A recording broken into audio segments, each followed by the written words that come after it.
Welcome back to the City of Caldwell podcast. We have Mayor Wagner back with us, our first guest and now our most recent guest back with us today.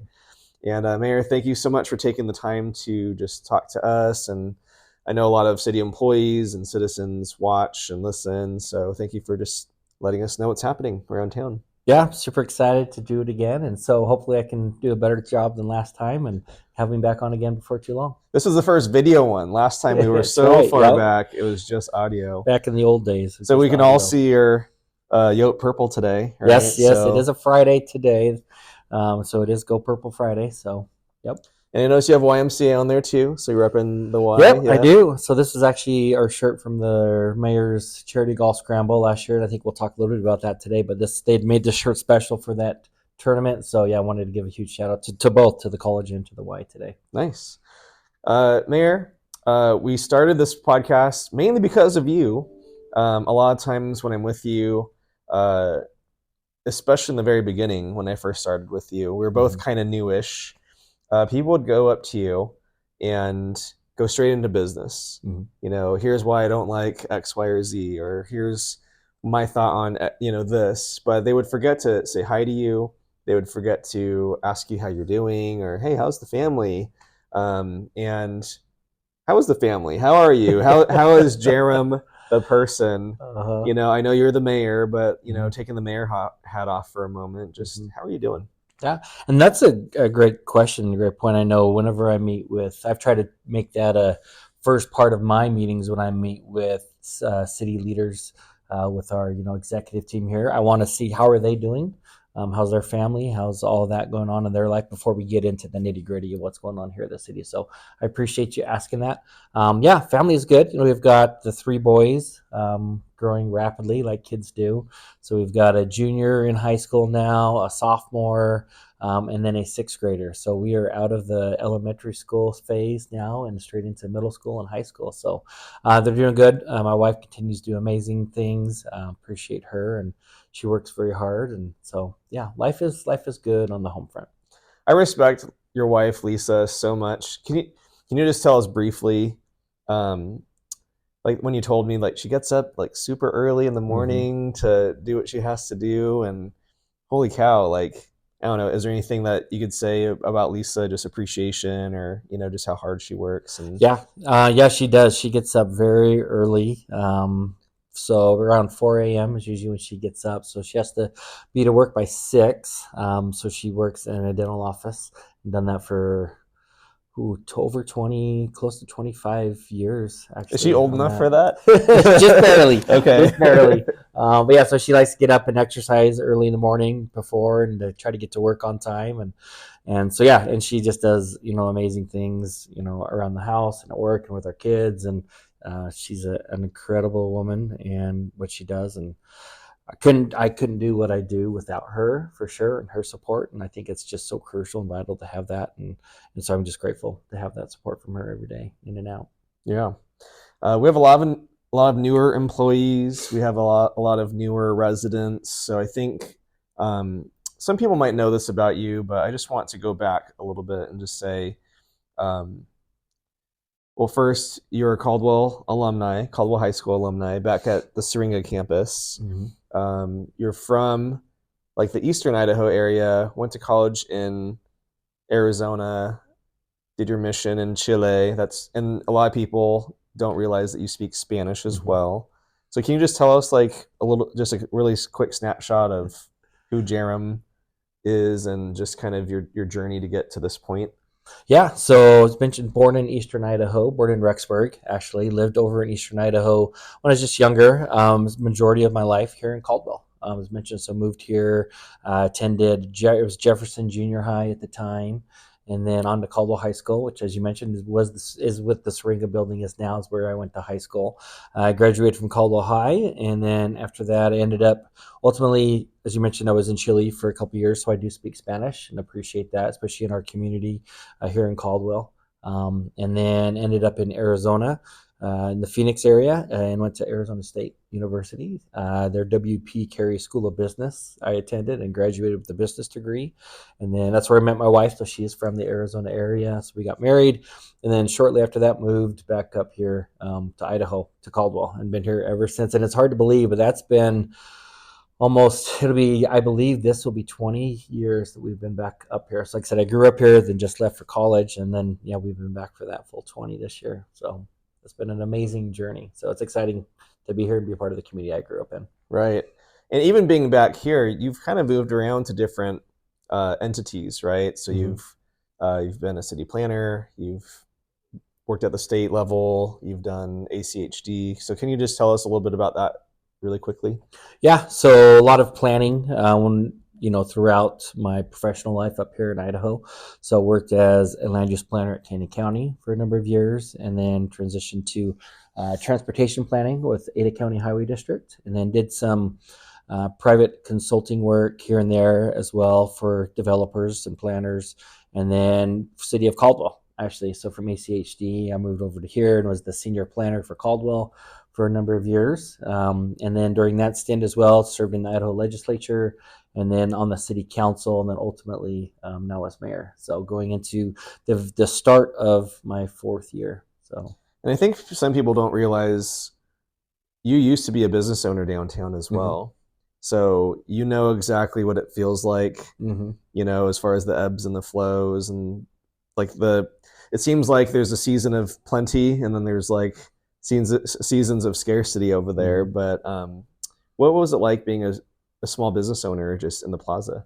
Yeah, and that was a great experience. I really appreciated it. Like I said, I graduated with a degree in business, and so something I always kind of wanted to try. And I worked a lot in the government sector, and it is important, I think, to have that private feel and understanding of, it's easy to pass, requirements or standards on businesses, but unless you really understand how it affects a business, it opens up your eyes a little bit because it's like, oh, this isn't that difficult. It's not that much money.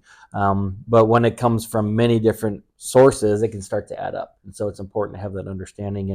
And we ran a very successful business downtown, and just, need to know how to market and to have the best product available for your customers. And that was our key, is we wanted to make sure everything we provided was the best quality, and that, one-time customer is great, but it's your return customers that help you to be successful as a business. And so that was our drive, and we did a very good job at that. And people came back time and time again for the great products and also for the customer service that we provided. That's what we kind of prided ourselves in. Mm-hmm.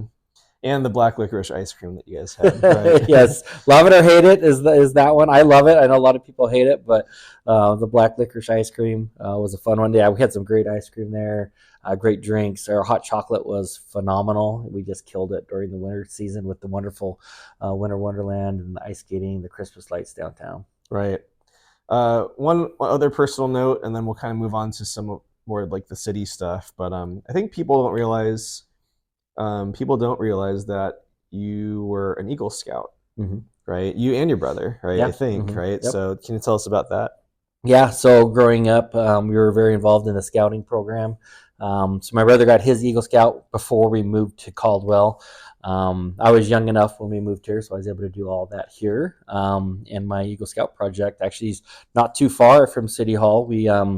I was in charge of planting grass and trees for a new small pocket park for the city back in the day. And so it was really cool to kind of be part of that, not realizing where I would be, 30 plus years from that moment, that I would be sitting where I am now. And but it's kind of cool to see that fruition. And then, yeah, that was a great great program. And I know that it's not as, I guess, viable as it was 10, 20 years ago, but scouting program is still out there doing great things in our community and trying to still support them and what they do, and trying to create future leaders is what they're doing. So it's an important program. Yeah. So I have a mayor question for you. Mm-hmm. Well, first, I feel like one of those kids. We go to a lot of schools, and you let them ask questions, and they'll ask you like all sorts of weird stuff. Mm-hmm. Sometimes good questions, some silly. My question for you, I have two. My first question is, you're going into your last year of being mayor. What have you learned just being your mayor this first go around? So quite a bit. You never really know fully what you're getting into until you get into it. I served on the city council for 2 years, and like I said, I was a city planner, so I'd been to hundreds of public meetings and been around the former mayor and everything that he did and the council. But until you sit in that seat, you don't know what's going on. And it's been a very quite a learning curve, but it's been amazing, to really realize all the roles that the mayor has, and the need to be able to compromise and to work with different people, different thoughts. People may want to accomplish something one way when somebody wants to go a completely different way. And so it takes a lot of patience and understanding, with the community and the members there, but also even with your employees, and trying to, not overreact when things don't go the way you want them to or feel that they should, and working with those employees. And really, at the end of the day, the goal is, we have such incredible employees here, and we want to make sure that they're successful. And so, working with them and giving them the opportunities and the tools that they can be successful. And it's a lot harder done than said. If it sounds easy, it's not, but it's very rewarding on that. So that's been a big Mm-hmm. thing that I've learned as mayor, and just that you represent the city wherever you're at, whatever you're doing. That you represent Caldwell, and you need to make sure that you do the best you can to represent it well. Yeah, absolutely. So my other mayor question, and then we'll move on. But ideally, what would you want Caldwell to look like 5 to 10 years from now? Great question. I would love it to continue, the viability, the thriving that we have right now. I want it to still be the place that everybody wants to be. I feel like right now Caldwell is the place people want to be, whether it's living here, working here, recreating here. We have so many people that want to come to Indian Creek, downtown Caldwell, to the great restaurants that we have, and just the amazing opportunities that continue to come here. And anywhere I go, people are just so impressed with where we're at and what we're doing right now.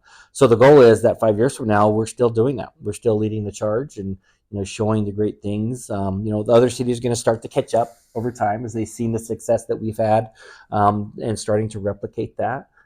So it's, we won't be the lone person at the top, but there'll be others there, and just continuing to where people are proud to say that they're from Caldwell, and that people still want to come here and move to Caldwell. Mm-hmm. Excellent. Let's go into some of the now things. Tell us about your seasons of initiatives, Mm-hmm. the heart behind it, just the inspiration, and what you hope that we all kind of do or learn from it. Yeah, so that's mayor's initiative that we just started, kind of actually kicked off, just a few days ago, February 6th, if I remember correctly, my dates, was the first day for that. So the seasons of Caldwell, and so we kind of took that, because obviously there's the general seasons that we go through every year, and just trying to focus on some positivity and creating that through certain seasons. And so the season that we've designated that we're in right now, February 6th to the 20th, is the season of caring. And so what that is trying to take that concentrated period of time and just show people that we care, whether it's your neighbor. Like today, we had a little bit of a snowstorm. And so perhaps somebody went out and shoveled the driveway or their sidewalk for their neighbor to show that they care. Or maybe somebody's sick or not feeling well, and you take them a bowl of soup or make them some cookies, or even something in the community that you see that maybe you weren't even a part of, just something you witnessed that shows that your community cares about you. And to highlight that and to kind of show it off on social media, and to get out there, and whether it's a picture or just a story or a little video, to talk about something that you saw or something you did that showed that you cared or somebody else cared about our community or our people. And then using that hashtag Caldwell Season of Caring. And that way we can kind of track all the great things that people are doing, bringing positivity into our community, into social media, where we can just focus on the good that's going on. And so that'll be the first. There'll be 4 seasons, just like in the regular year. So season of caring. Then we're going to follow that up in April. We're excited for that to be the season of service, partnering with our service organizations here in Caldwell. And then following that up with the season of learning in August, as kids are getting ready to go back to school, partnering with the school districts, the Caldwell and Valley View, really focusing on getting kids hopefully excited to get back to school and energized. It'd be a great thing to do, like a drive, like a school supply drive for kids that maybe don't have the school supplies they need to get back into school. So excited to do that. And then the last one is the season of giving. That'll be in December. We had the amazing opportunity of having the giving machines here in Caldwell this last year, one of just about 100 places in the world to receive those. And that was a really big deal for Caldwell to have those. And so hopefully we'll get those back again this year. And then we'll have that season of giving for people at that time of year to give to those in need or to strangers or whatever it is, to just open up those ties. And again, throughout the year, using pictures, videos on your social media with those different hashtags to just highlight all those awesome things we're going to do and just bring some positivity to the world. Yeah, absolutely. And this is just my own opinion. I think those are so great because it's really easy to get so focused on things that you may or may not you might disagree with, out there, and just kind of just stew on that. And I see a lot of great people and great residents and caring people that um, they're kind of dying on hills that they probably shouldn't be dying on, Mhm. But on the bigger scope of things, it's like, yeah, you may or may not like this or that that's happening in the city or something, but you can still care for people, Mhm. so, or do good, so, and be kind, be a good human being. So that's what I appreciate about Mhm. your season's Yep. initiatives. So you have the Mayor's Youth Advisory Council, and tell us about that a little bit, because I think people get kind of confused on what it is, what they do. They may have heard of them, and then we have a gala coming up Mhm. to help kind of just fundraise for that council, Mhm. like the group of students. So tell us about that. Yeah, so Mayor's Youth Advisory Council. So big shout out to former Mayor Garrett Nancolas. He started that back in the 90s, and it was the very first one in the state of Idaho. And now I think most cities, to be honest, across the state have them, but it was Garrett that started that here in Caldwell Mm-hmm. and has just grown tremendously. I know as when I came into office, it was right after COVID, and it was bare bones numbers because the kids were just not used to it. They couldn't really go out and do things, just being locked up, isolated for so long with Mm-hmm. COVID. And I remember when we had our first meetings, there was, 6 or 7 kids, if that, at those meetings. And so it was a really big goal of getting that back to, how amazing it was before COVID. And we've done a great job, big part to you and the staff of really pushing it out there. And now, we have over 100 kids signed up in MIAC, the Mayor's Youth Advisory Council. And, regularly around 50 kids that come to our meetings. We have those twice a month, and we tell the kids anybody and everybody is welcome. There's no judging that goes on at MIAC. We all just appreciate and respect each other. And there's no requirements that you have to come to certain meetings or be there a certain number of times to be part of it. Kids' schedules are pretty crazy these days. And so we recognize that. They may have sports or drama or choir, whatever it may be going on. And that's important for their lives. And so we just say, come when you can. And so they do that, and we have some regulars that come out and just do a great organization. Try to make sure that it's led by them as much as possible. And as you mentioned, there's a gala that they do every year, and they put on, and they really are in charge of that. And so we're excited for them to do that, and that's coming up end of February 28th, if I'm not Mm-hmm. mistaken. Yep.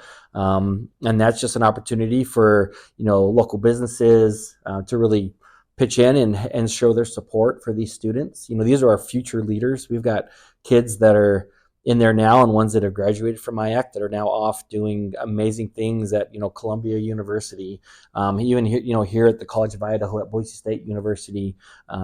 Some that are headed to Stanford on full ride scholarships in the near future. And so these kids are doing amazing things. And so by coming and supporting the gala, these businesses are helping to create future leaders.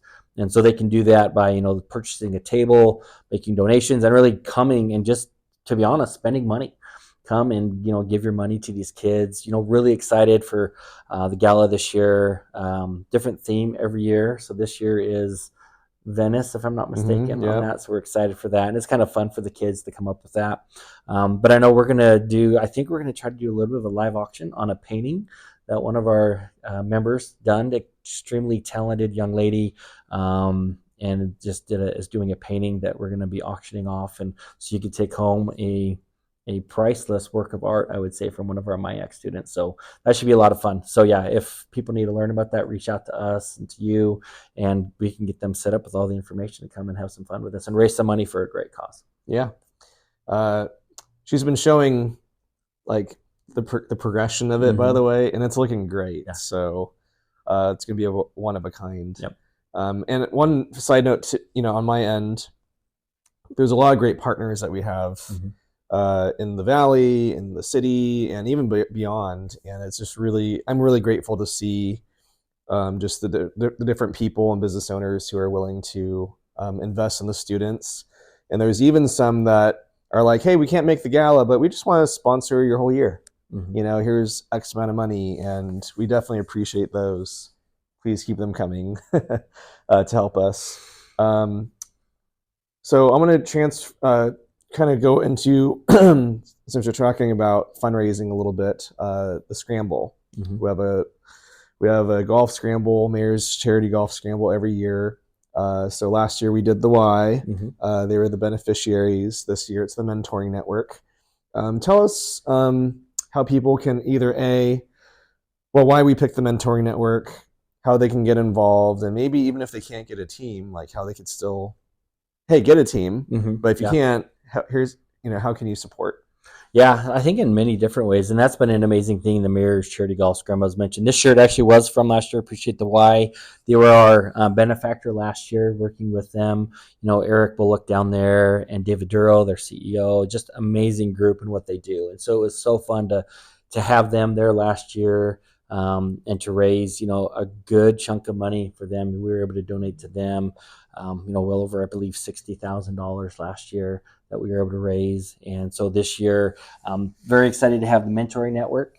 So that is an amazing organization. Donna Shines has run that for many, many years, and she is an amazing, amazing lady, and does so much good. So what the Mentoring Network is, it takes leaders in our community, and it matches them with kids, and generally kids in need at schools, where you can go and hang out with them, go and have lunch with them at their school, or take that time to be with them.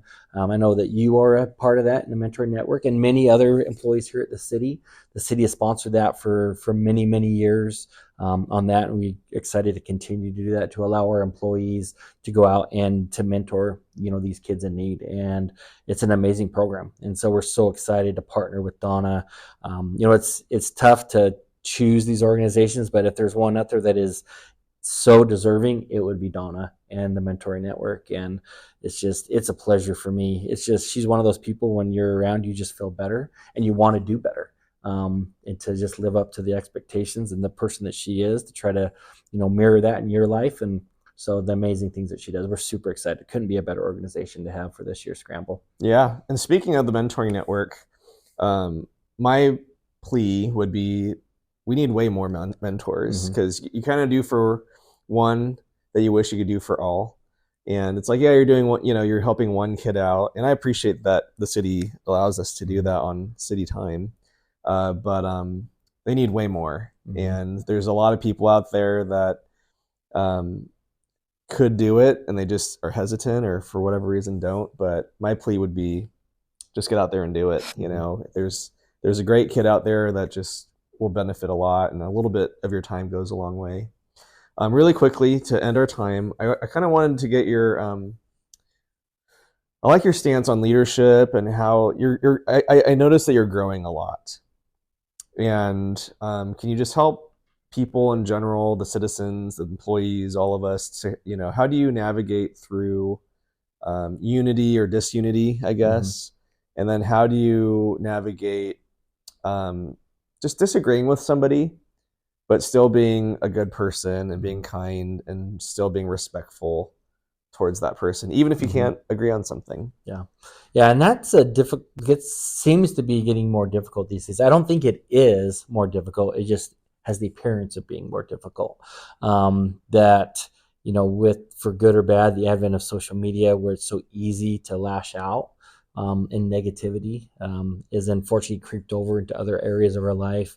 And so we want to just try to be an example of good, on that. And just, it takes patience and understanding. And I think, like you said, it's all about, we're not going to agree on everything. And that's actually a good thing. Not only is it not a bad thing, it's a good thing to not agree on everything. That's how we come up with new ideas and new thoughts. And, a lot of inventions, creations in our world were because people disagreed, and they had to figure out different ways to come up with something and to create a solution. And so it's a good thing to disagree. We're going to come to a better solution at the end of the day. It's how we go about with that disagreement, that we need to maintain respect for both sides, regardless of how, opposed you may be to it on one way or the other, that you need to try to respect the opinions and the thoughts of the person on the other side, and to realize that we're not always going to get our way on that. And it's important to fight for what we believe in, but it's also important to try to understand the other side of it. And there's going to be times when we're outvoted. That's happened to me when I was a council member, where maybe I had voted one way, but the other council voted the other. And you just have to respect that, and to know that the people that are in those positions really, truly, at heart, are searching out for the best answers on that. As mayor, a lot of people don't realize I don't vote unless it's a tie. So that's only happened a handful of times in 3 years. And so it's the council that makes a lot of those decisions on that. And like I said, there have been a few times when I was able to vote because of a tie. But so regardless of where you're at on either side, it's, being able to be respectful in your comments. And if it doesn't go your way, that you just, realize that you gave it your best shot, and you need to respect the decision that was made and try to support it and make it the best possible decision for the city. Because that's, at the end of the day, it's about the citizens. It's about the people in our community, not about getting always what I want, but really what's the best thing for the city, for the citizens. And if it goes a different way and you really didn't agree with it, now what can you do to support it, to make it a positive for our community? Right. Turning a negative into a positive. Yep. Mm-hmm. Great. Mayor, was there any other last minute comments at the very end that you wanted to say, or feelings that you want to just get out there? Just how great a community we have. I think that's what makes Caldwell so special, and we need to make sure that we maintain that, that we respect each other, and we try to get to know each other. Sometimes our greatest adversaries can become our best friends if we'll just take the time to get to know them. And that's been one of the great things about Caldwell, is that we get to know each other and respect each other. And it was fun, as I mentioned, my wife from Arizona, we'd come up here, and she grew up in a big city, in a big town, and we'd come up here and we'd be at the grocery store, and she's like, it seems like everybody knows everybody. And that's a great thing about Caldwell. And that's by getting to know each other, getting through those barriers, those differences, and getting to know the person inside. So I think that's really important, and a great thing about Caldwell. I love it so much. It's getting bigger, but it still has that small feel. Yep. Cool. Well, thank you, Mayor. Appreciate your time, and we wish you the best. Yeah, thank you so much. Appreciate it.